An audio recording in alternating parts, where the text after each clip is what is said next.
Timu y'abakazi eyambara Youth Volleyball Club okusinga Bishop Stuart University yarugenye mahakagoba kamwe hari 0 okusinga n'obugoba bushatu hari kamwe omuzano gwa semifinals ogwenchiro yokubanza omumpaka za league ya Burenje Rwizobe za volleyball. Timu zombere hatenezo kugaraka mukuritana izobe rya nyenchakare aho mbara Youth Volleyball Club erukwetaga kusinga omuzano gwenchiro ya kabiri okuremesa Bishop Stuart okubatwara omuzano gwenchiro ya kashatu kusharaho timu erarabeho okuzo mu finals z'omwaka ogu.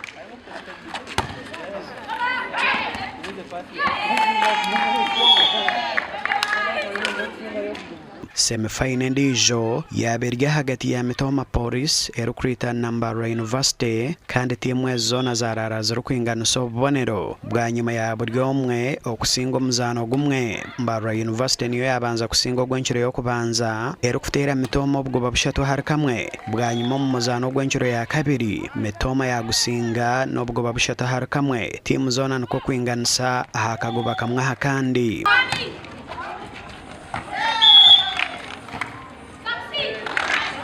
Timu zombiri nezo kugaraka mukukwatana nyenchakare omuzano gwenchiro ya kashatu aho rasinga rije kurabaho kukwatana n'omusinguzi orasinga hagati ya Mbara Youth Volleyball Club hamwe na Bishop Stuart University omu finals ezirabe hesabite rukwija.